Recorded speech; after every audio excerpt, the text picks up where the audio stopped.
안녕하세요. 저번 시간과 연속으로 여러분들과 무역영어를 함께할 이소연 관세사라고 합니다. 화나움의 당사자부터 볼 건데요. 말씀드렸다시피 여러분은 큰 산을 2개를 넘기신 거예요. 일단은 비엔나 협약을 넘기셨고 인코텀즈 규칙을 넘기셨고 또 무신용장 거래 방식 중에서도 중요한 추신거래 방식과 송금결제 방식까지 다 공부를 하셨어요. 그리고 이제 지금 배우실 화나움도 어떻게 보면 대금 결제 수단에서는 가장 중요한 거죠. 그렇기 때문에 이것도 중요하다고 생각을 하고 꼭 복습과 예습을 철저히 해주시기를 부탁드릴게요. 아셨죠? 그래서 화나움의 당사자부터 볼게요. 기본 시간에 제가 정의에 대해서 한 번 더 언급을 하고 넘어갈 건데요. 어음 발행인이 지급인인 제3자로 하여금 수취인, 지시인, 소지인에게 지급일에 일정 장소에서 무조건적으로 지급할 것을 위탁하는 요식 유가증권이자 유통증권이라고 하였어요. 그래서 화나움에는 당사자가 어떻게 돼 있어요? 발행인, 지급인, 수취인이 있다고 했고 발행자는 누구예요? 수출자라고 했습니다. 여기까지 정리를 해주시면 되고 그럼 화나움의 당사자에 대해서 보실게요. 먼저 발행인. 화나움을 발행하죠. 그렇기 때문에 발행인이에요. 서명하는 자로서. 이게 필수예요. 필수. 화나움 같은 경우에는 발행인의 기명 날인이 없으면 인정이 안 됩니다. 그래서 발행하고 서명하는 자로 수출상이나 채권자라고 하죠. 왜 채권자예요? 돈을 받을 의무가 있기 때문에 채권자라고 합니다. 그래서 화나움이 유용하게 발행되기 위해서는 기명 날인이 있어야 됩니다. 아셨죠? 이거 객관식 문제 좀 많이 나와요. 그래서 기명 날인이 있어야 되고 지급인은 중요하죠. 화나움 금액을 일정한 시기에 지급하여 줄 것을 위탁받은 채무자죠. 채무자. 그래서 지급인은 막판에 돈을 당연히 지급하여야 될 의무가 있는 자입니다. 신용장 거래는 어떻게 돼요? 신용장 발행은행이나 지정은행이 되겠죠. 아까 말씀드렸죠. 신용장 거래는 어떻게 돼요? 발행은행의 최종 지급 보증이 있습니다. 그렇기 때문에 지급인이 당연히 신용장 거래에서는 발행은행이 되겠죠.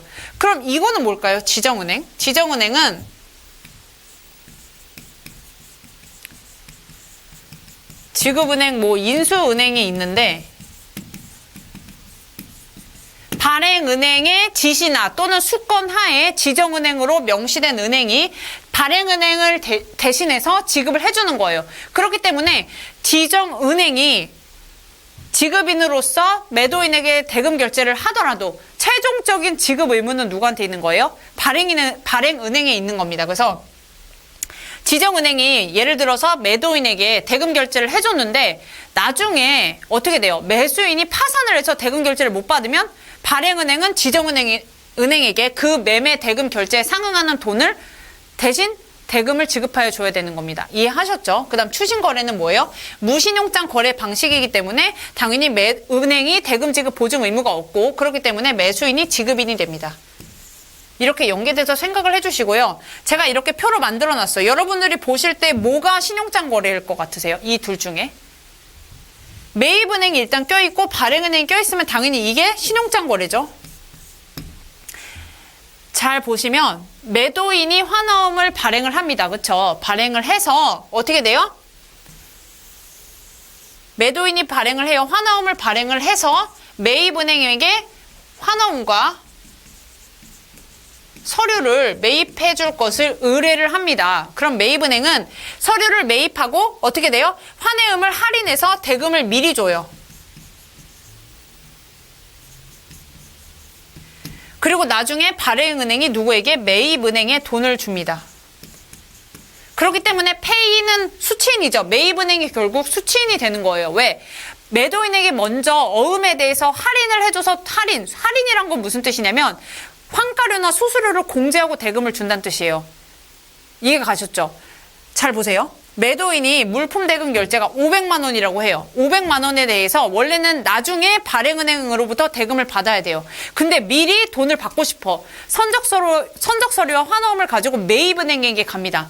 그러면 너가 대신에 매매 대금에 대해서 나한테 결제를 해줘. 대신에 환가료나 수수료는 공제하고 나를 주면 돼. 그럼 매입은행은 어떻게 돼요? 500만 원에서 수수료가 예를 들어 50만 원이면 50만 원을 떼고 450만 원만 어떻게 돼? 매도인에게 주는 거예요.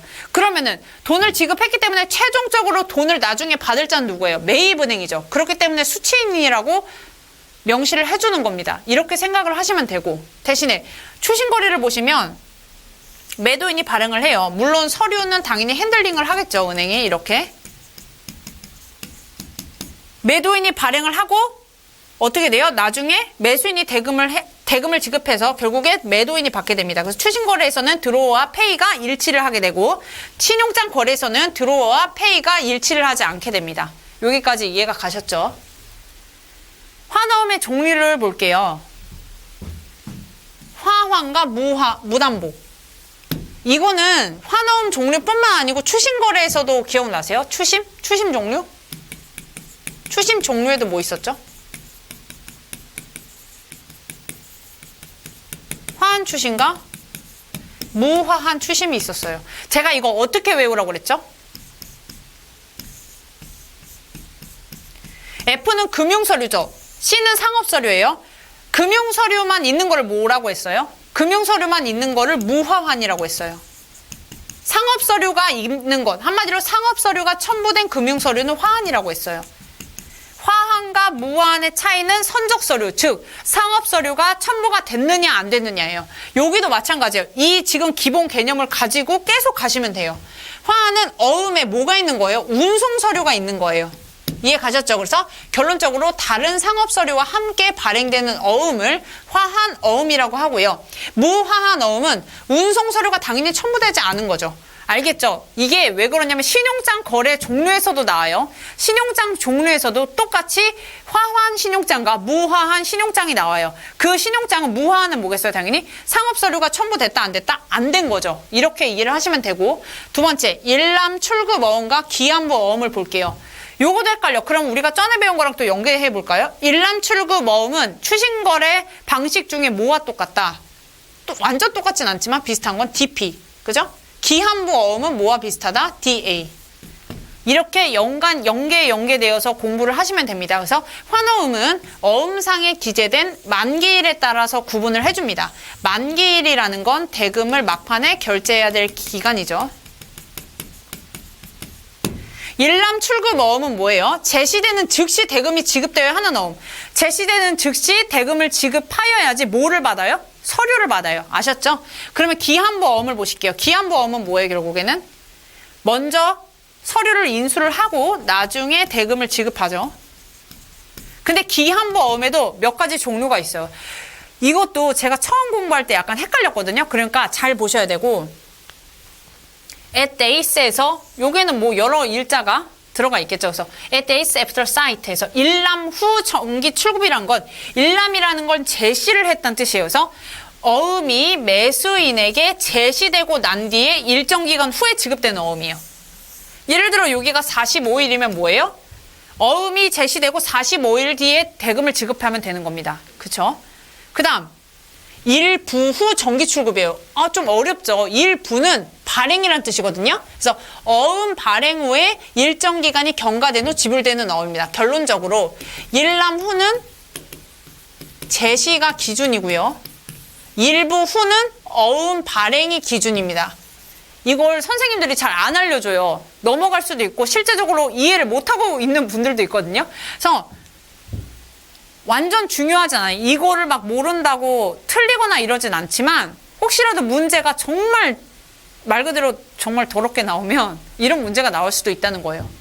기억을 하시면 되고, 그래서 일자 계산하는 문제가 나올 수 있어요. 그렇기 때문에 언제 제시했느냐, 일하무냐, 아니면은 date of draft에서 일부 후냐, 요거를 잘 구분을 해주셔야 되고, at days after date of BL 해서 선적후 BL을 발행한 날이죠.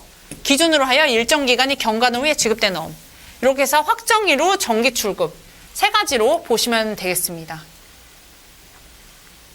환어음의 양도 보실게요. 배서 많이 들어봤죠? 엔더스먼트에서.